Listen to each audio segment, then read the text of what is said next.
Thank you very much. Okay, let's go. So I wanted to talk to you today about some amazing people that have inspired me to want to change the world and have made me believe that it's possible to live in a better world. And so 14 years ago, I got the absolute privilege to go to Swaziland, which is a small country close to South Africa. And there I met a 5-year-old boy called Sibusiso. And I met him when I first went to this rural school, and there were all these kids running around and having fun. And I spot this one child just sat, slumped under a tree. And so I go with the lady I'm with, and we go and find out what's up with this little boy. And the teacher says, oh, it's really sad, but Sibusiso, he's 5 years old, he's orphaned, he's got HIV, sorry, he's going to die. And, you know, I thought, fuck that. Like, I'm not living in that world where it's okay for a 5-year-old boy, because he happens to be poor and sick, to die under a tree in Swaziland. And, you know, from that time on, I had this conviction that I was going to change the world. And over the past 14 years, I've got to work in amazing places with some of these amazing, inspirational people who, you know, they're essentially people who have a difficult set of life circumstances, and they're extraordinary. Like, they're inspirational, and they fight through the most difficult situations to be able to thrive. And it's why I get so frustrated when, you know, you hear all the time, like, international aid doesn't work, stop sending money overseas, it's corrupt, and it's like, you know what, aid really works. And actually, when aid is done well, aid ends the need for aid. And it always reminds me of this amazing woman I met in Malawi. And so when I lived in Malawi with her, her name was Chance, and she's a young mum, two daughters. And my favourite thing about her was that she used to embarrass her kids all the time by singing and dancing. They hated it. And she essentially was dependent on food aid. Like, that was her circumstance, that the World Food Programme would come with food, and she had no influence over whether that food came.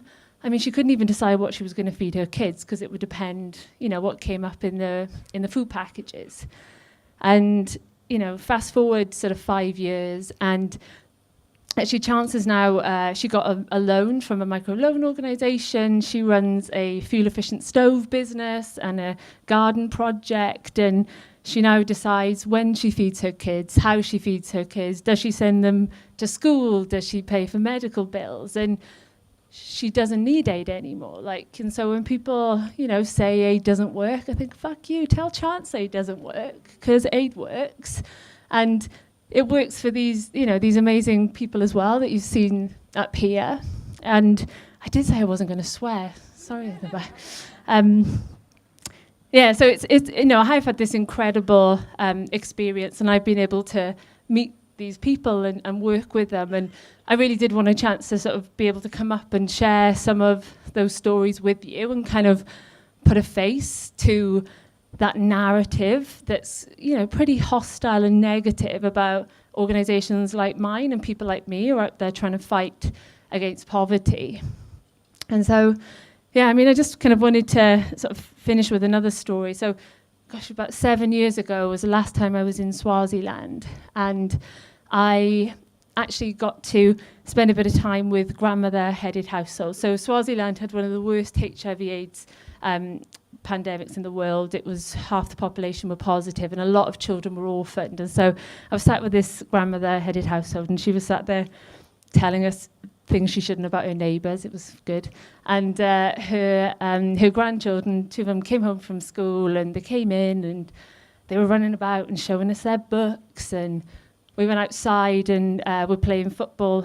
I was badly playing football, but playing football with them. And one of those grandchildren was Sibusiso, the little boy I'd met 7 years before under that tree in Swaziland. And, you know, I tell you that story, and I tell you the story about Chance, because do you know what? We changed the world. We don't live in a world where our little boy died under a tree 14 years ago. And we don't live in a world anymore where chance is dependent on food aid as to whether, she survives. And so, we're out there changing the world, and we can change the world. And, I think, the reality we live in now is not the one we did in before. And if everybody kind of gave up then and thought it wasn't worth it, then Super Sisi wouldn't be here and Chance would be in a different situation. So, I, for one, believe we can change the world, and I think we can make it even better than it is now.